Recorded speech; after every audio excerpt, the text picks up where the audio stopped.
Shannon Gail Christian lahir pada tanggal 29 April 1985 di Texas, Amerika Serikat. Dia kemudian pindah ke Tennessee bersama keluarganya di tahun 1997. Dia adalah seorang siswi yang pintar yang selalu mendapatkan nilai bagus di sekolah. Selain pintar, dia juga terlahir cantik namun selalu rendah hati. Shannon kemudian menjadi seorang mahasiswi di Universitas Tennessee yang memiliki masa depan yang sangat menjanjikan. Shannon berkencan dengan Christopher Newsome, di mana hubungan ini dimulai pada bulan November 2006. Christopher lahir pada tanggal 21 September 1983 di Knoxville, Amerika Serikat. Dia dulunya adalah pemain bisbol yang hebat, tetapi setelah mengalami cedera, dia tidak dapat melanjutkan untuk bermain lagi. Christopher memiliki senyum yang indah dan mudah berteman dengan siapa saja. Dia dan Shannon memiliki sifat yang cocok. Mereka bukan pembuat onar dan selalu berusaha untuk bisa menjaga sikap mereka. Christopher sangat menyukai kegiatan di luar ruangan seperti memancing, tenis, dan bermain golf. Dan dia sering menghabiskan waktunya untuk berolahraga tiga hal itu. Shannon juga sering bermain golf bersama keluarganya, mengikuti jejak dari kakak dan juga ayahnya. Christopher dan Shannon juga sering menghabiskan waktu bersama sambil bermain golf. Di tanggal 6 Januari 2007, Christopher juga bermain golf sebelum pulang ke rumah untuk bersiap-siap akan pergi berkencan dengan Shannon. Ketika dia turun dari tangga rumahnya, dengan senyum di wajahnya, orang tuanya langsung tahu kalau dia akan pergi berkencan.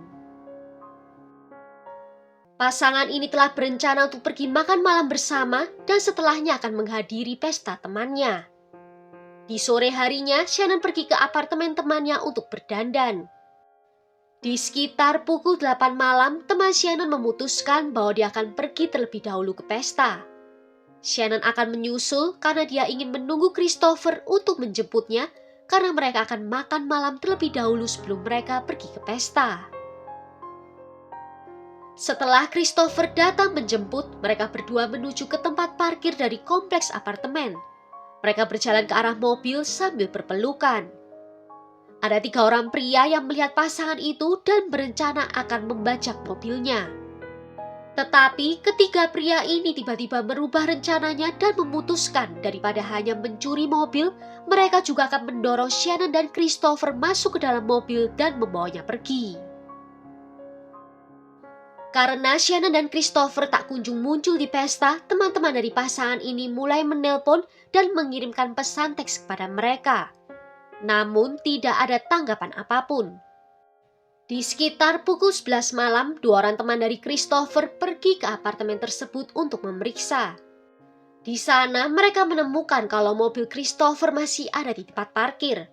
Namun mereka tidak dapat menemukan mobil dari Shannon. Jenazah Christopher berhasil ditemukan di dekat rel kereta api pada tanggal 7 Januari di pukul 12:30 siang oleh seorang karyawan di sana. Meskipun ada air mani di jenazah itu, DNA di dalamnya telah hancur karena api. Kakinya yang telanjang dan berlumpur menunjukkan bahwa korban berjalan tanpa alas kaki ke area di mana dia dibunuh. Jenazah ditemukan dalam keadaan tangannya masih terikat ke belakang punggung dan kakinya diikat menjadi satu. Matanya ditutup dengan bandana dan mulutnya disumpal dengan kaos kaki. Dia hanya mengenakan kaos oblong dan pakaian dalam. Christopher mengalami luka tembak di leher dan punggung, namun dia masih hidup setelah 2 tembakan itu. Dan setelahnya pelaku menembaknya lagi di belakang kepalanya, di mana tembakan fatal itu dibidik tepat di atas telinga kanannya yang langsung memutuskan batang otaknya. Dan setelahnya baru jenazahnya dibakar. Di hari itu juga, keluarga Shannon menjadi semakin khawatir karena tak dapat menghubunginya. Selain itu, dia juga tidak masuk bekerja. Teman dan keluarga berusaha untuk menemukannya, memeriksa rumah sakit setempat dan mengajukan laporan orang hilang. Tetapi polisi mengatakan kalau mereka belum bisa melakukan pencarian karena belum lewat 24 jam sejak hilangnya. Keluarga kemudian mencari bantuan dari penyedia telepon seluler Shannon dan mengetahui bahwa ponselnya terakhir kali melakukan ping di menara telepon Cherry Street.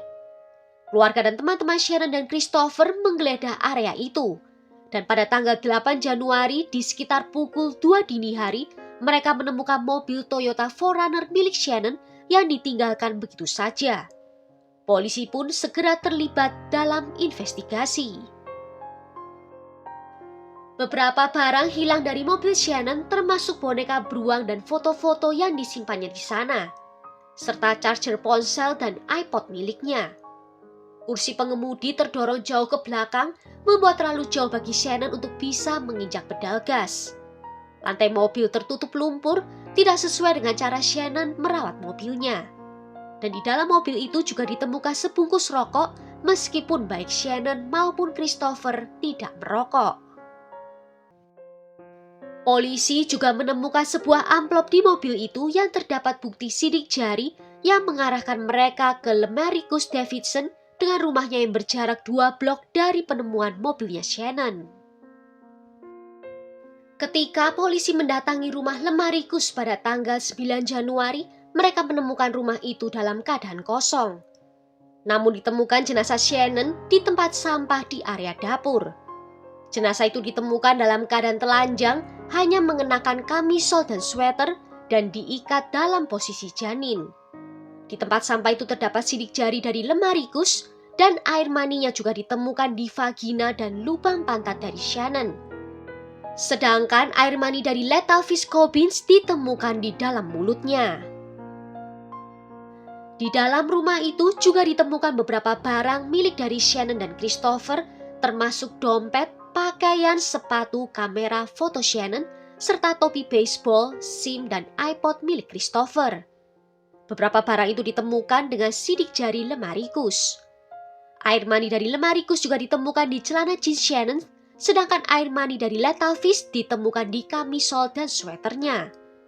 Juga ditemukan selongsong peluru yang cocok dengan peluru yang digunakan dalam pembunuhan Christopher. Menurut pemeriksa medis, Shannon meninggal setelah mengalami berjam-jam penyiksaan seksual. Dia mengalami trauma kepala yang parah dan menderita luka parah pada vagina, lubang pantat, dan mulutnya akibat serangan tersebut. Serangan seksual yang dialami Shannon adalah ekstrim dan lebih dari sekedar penyerangan seksual biasa. Dan untuk menghilangkan bukti DNA, penyerang menuangkan cairan pemutih ke tenggorokannya dan menggosok tubuhnya termasuk area genitalnya dengan cairan itu. Dipastikan kalau Shannon meninggal dunia di sore hari di tanggal 7 hingga 8 Januari. Dengan penemuan ini, polisi segera melakukan perburuan terhadap Lemaricus. Polisi mendapatkan informasi keberadaannya dari salah seorang tersangka yang telah ditangkap terlebih dahulu, yaitu Eric Boyd. Dan pada tanggal 11 Januari, Lemaricus ditangkap di sebuah rumah kosong. Dia kemudian diinterogasi tentang pembunuhan tersebut dan menceritakan 5 kisah yang berbeda. Yang pertama, dia mengklaim bahwa dia telah pergi meninggalkan rumah pada hari Jumat dan tidak mengetahui apapun tentang kejahatan yang terjadi di sana. Dia kemudian mengganti ceritanya, mengatakan kepada polisi bahwa temannya yang bernama Lethal Fish Cobbins dan George Thomas tiba di rumahnya di sekitar pukul 10 malam dan memberitahunya bahwa mereka telah menculik beberapa orang dan juga mobilnya. Lemaricus mengaku dia sempat melihat para korban diikat di kursi belakang mobil.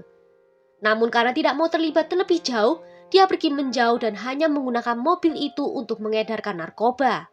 Tetapi mengklaim kalau dia tidak pernah melecehkan Shannon.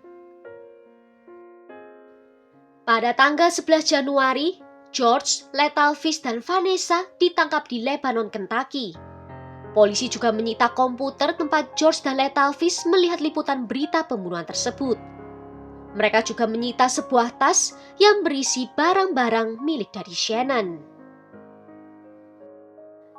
Lethal Fish memberikan pernyataan kepada penyelidik yang menyatakan bahwa dia, Lemaricus, dan Eric pergi ke kompleks apartemen untuk bertemu dengan seorang gadis. Ketika mereka tiba di sana, mereka melihat sebuah mobil SUV dengan seorang wanita di kursi pengemudi. Lemarikus dan Eric mencuri mobil itu dan memerintahkan Lethal Fish untuk pulang kembali ke rumah. Menurut Lethal Fish, Lemarikus membawa Shannon ke kamar tidur begitu mereka tiba di rumah. Dan Eric pergi bersama Christopher keluar, namun Eric hanya pulang sendirian. Lethal Fish juga membantah telah melakukan hubungan seksual dengan Shannon. Sedangkan Vanessa mengaku berada di rumah selama kejahatan itu terjadi, mengklaim bahwa dia sendiri juga disandera oleh terdakwa lainnya. Namun sebuah jurnal ditemukan setelah penangkapan mereka, di mana tulisan dari tanggal 9 Januari berisi tentang petualangan semalam dari penulis yang menyenangkan. Pemeriksa dokumen forensik memverifikasi bahwa tulisan tangan itu cocok dengan tulisan tangan dari Vanessa. Seorang saksi muncul mengatakan kalau dia bekerja sebagai sopir di dekat rumah Lemarikus.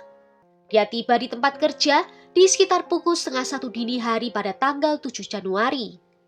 Dia melihat lampu di rumah Lemarikus menyala dan rumah tampak sibuk pada malam itu. Dia juga melihat mobil Toyota 4Runner di depan rumah dengan lampu teras yang menyala. Dia kemudian mengamati mobil itu melaju perlahan di dekatnya, di mana mobil melambat sekitar 20 detik seolah-olah penumpang di dalamnya sedang memeriksanya. Dan dia melihat ada 4 orang pria kulit hitam di dalam mobil itu. Saksi lain yang tinggal sekitar 1 blok dari rumah Lemarikus mendengar 3 kali letupan senjata dari arah rel kereta api di sekitar pukul 2 dini hari. Keempat tersangka yang didakwa di Knox County dijadwalkan untuk diadili secara terpisah di persidangan antara bulan Mei dan Agustus 2008.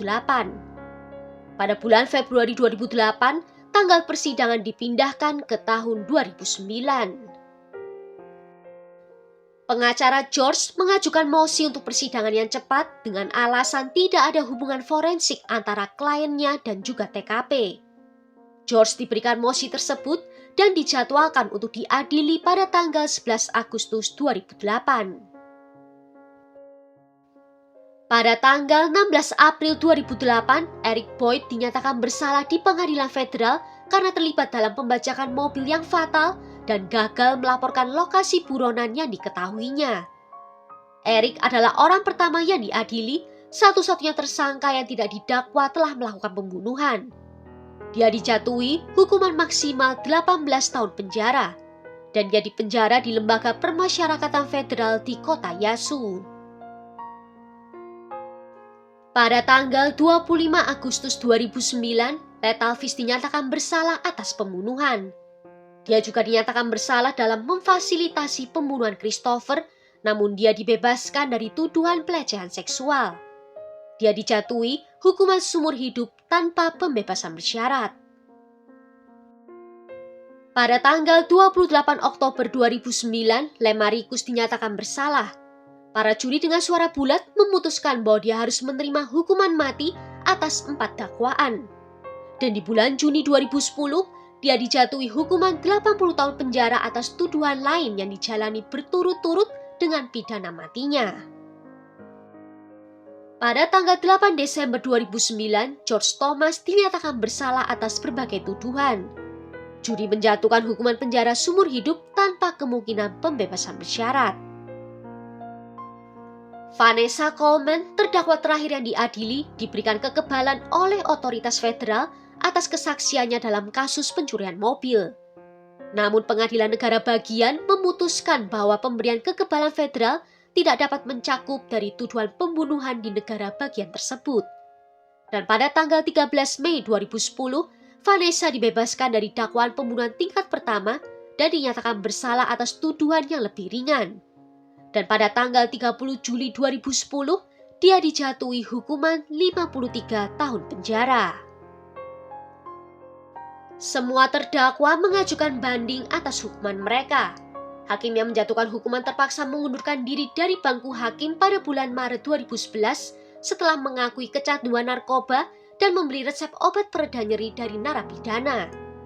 Seorang wanita juga menuduhnya memperdagangkan layanan hukum untuk seks saat istirahat di sidang pengadilan. Dan hakim itu mengaku bersalah atas pelanggaran resmi. Hakim baru yang ditunjuk menetapkan sidang ulang antara bulan Juni dan November 2012. Para terdakwa menghadapi hukuman maksimum yang telah mereka terima dengan hanya Lemarikus yang menghadapi hukuman mati. Pada bulan Mei 2012, Mahkamah Agung Tennessee membatalkan keputusan hakim yang memerintahkan persidangan baru untuk Lethal Fish, Lemarikus, dan George dengan mengatakan bahwa kesalahan hakim pengadilan di luar sidang tidak selalu memerlukan persidangan baru, kecuali kesalahan tersebut terbukti mempengaruhi proses persidangan. Hakim baru diminta untuk mempertimbangkan mosi tersebut lagi untuk persidangan baru. Pada akhirnya di bulan Juni 2012, hakim mengabulkan persidangan baru untuk ketiga terdakwa, yaitu Vanessa, George, dan Eric. Menghadapi dakwaan yang sama seperti pada persidangan pertamanya, di tanggal 20 November 2012, Vanessa divonis bersalah oleh juri.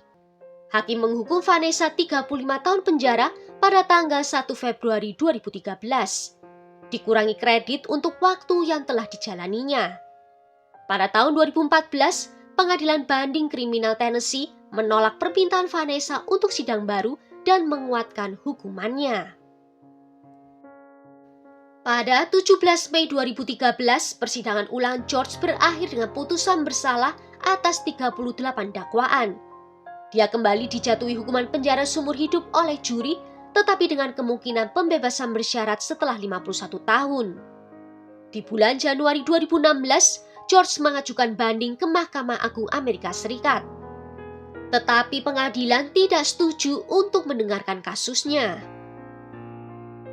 George kemudian memutuskan bersaksi sebagai saksi dalam persidangannya Eric. Sebagai imbalan atas kesaksiannya, dia diizinkan untuk mendapatkan pengurangan hukuman dari pembunuhan tingkat pertama menjadi pembunuhan tingkat kedua. Dan hukumannya dikurangi dari penjara seumur hidup dengan kemungkinan pembebasan bersyarat menjadi hukuman 50 tahun. Dan pada tanggal 13 Agustus 2019, juri memutuskan Eric bersalah atas hampir semua dakwaan, termasuk pembunuhan berencana tingkat pertama dan pelecehan terhadap 2 korban. Dia juga dihukum atas tuduhan pembajakan mobil, perampokan, dan penculikan. Hakim menjatuhkan hukuman penjara seumur hidup dan hukuman 90 tahun lagi karena kejahatan lainnya, termasuk penculikan, perampokan, dan pemerkosaan yang parah. Eric terus mengusahakan banding, namun terus ditolak oleh pengadilan. Vanessa, satu-satunya terpidana wanita, seharusnya bisa mendapatkan pembebasan bersyarat pada tahun 2017. Bahkan dia mendapatkan pengurangan hukuman karena telah berperilaku baik. Dan pembebasan bersyaratnya jatuh pada bulan Oktober 2014. Namun dalam sidang bandingnya itu ditolak dengan jadwal berikutnya di tahun 2020, di mana pihak keluarga korban memberikan pernyataan penolakan sehingga juri dengan suara bulat menolak bandingnya lagi. Lethal Fish saat ini menjalani hukuman seumur hidup tanpa pembebasan bersyarat, sedangkan Lemarikus tetap mendapatkan hukuman mati. Apa yang terjadi terhadap Shannon dan Christopher menyentuh hati banyak orang. Persidangannya disiarkan secara langsung di internet dan disaksikan oleh orang di seluruh dunia.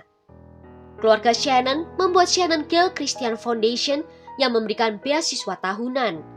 Sedangkan orang tua Christopher mensponsori turnamen baseball tahunan. Hal ini mereka lakukan untuk bisa mengenang Shannon dan Christian. 2 weeks before this happened, Chris had that motorcycle that and he loved it. He rode it all the time, and we were always afraid for him when he rode the motorcycle. We didn't want anything to happen, and he knew that we were scared about him riding it.